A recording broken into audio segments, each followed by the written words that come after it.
We've got 5 minutes. If you would, please make sure your green light is on and then state your name and title for the record. Thank you. It is on. My name is Publius Hulda. I'm a retired litigation attorney, and I write on the original intent of the Constitution using the Federalist Papers.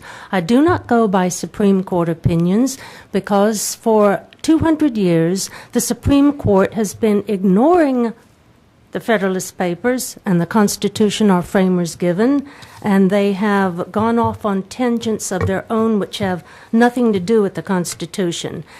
The Attorney General's opinion begs the question. He states that states can't nullify acts of the federal government which are authorized by the Constitution, but then he completely fails to cite article, section, and verse, a clause, where the Constitution delegates to Congress authority to restrict our arms.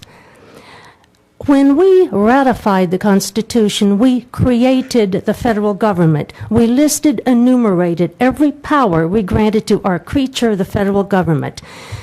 Article 1, Section 8, Clauses 1 through 16 lists most of the powers we delegated to Congress for the government, for the country at large. We didn't put on our list that our creature could restrict our arms.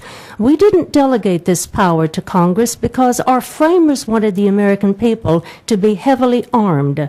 Alexander Hamilton and James Madison write about this in the Federalist Papers. In Federalist Paper number 46, James Madison writes, why the American people are armed. It is so we can defend ourselves, our communities, and our states from the federal government in the event it becomes tyrannical and oversteps the constitutional limits on its powers. In Article 1, Section 8, Clause 16, pursuant to that, Congress passed the Militia Act of 1792, where they required every able-bodied male citizen between the ages of 18 and 46, except for federal officers and employees, to buy a rifle, ammunition, and report to their local militia for training. Pursuant to Article 1, Section 8, Clause 11, Congress is authorized to issue letters of marque and reprisal. This is what authorizes private warships to make war on our enemies. These were the privateers who fired on British ships during the War of 1812. Our framers contemplated a people who were heavily armed. That is why we never delegated to our creature authority to restrict our arms in any fashion whatsoever. And when the federal government attempts to do so, they are usurping powers which they do not possess.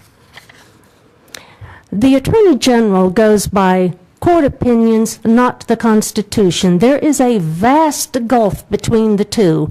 We have 200 years of Supreme Court opinions, and Mr. Chairman very kindly shared some of these 200 years of Supreme Court opinions, which have nothing to do with the Constitution.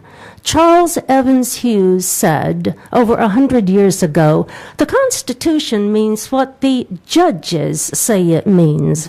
That has been the prevailing dogma ever since, and generations of lawyers have been indoctrinated with this lie.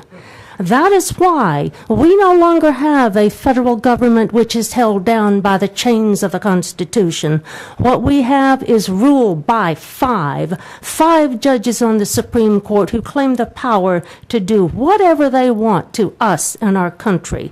So today we have two opposites, what the Constitution says and what the Supreme Court says. Well, your oath of office requires you to obey the Constitution, not the Supreme Court. The Supreme Court is merely a creature of this Constitution and is completely subject to its terms. My third point, the AG asserts that the that the Supreme Court is the exclusive and final authority on the extent of the powers of the federal government. But our framers knew that Supreme Court judges were as likely as anybody else to be corrupt, usurp powers, and act lawlessly. So Congress, the President, and the states all have checks on the Supreme Court. Hamilton shows in Federalist number 81 that Congress's check on lawless federal judges is to impeach them and remove them from office. The President has his oath of office. as a check on the Supreme Court. The President's oath is to preserve, protect, and defend the Constitution. It is not to obey the Supreme Court. The Supreme Court was not set up in our Constitution as the superior branch of the federal government.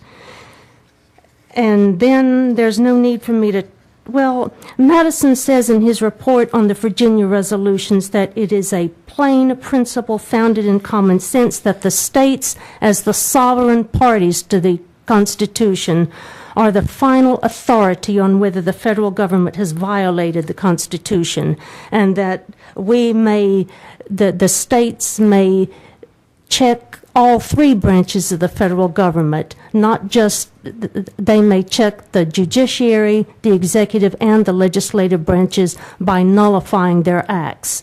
If the judicial branch connives with other branches in usurping powers, our Constitution will be destroyed if we do not stop them. This is what James Madison said in his notes on nullification, in his report on the Virginia resolution.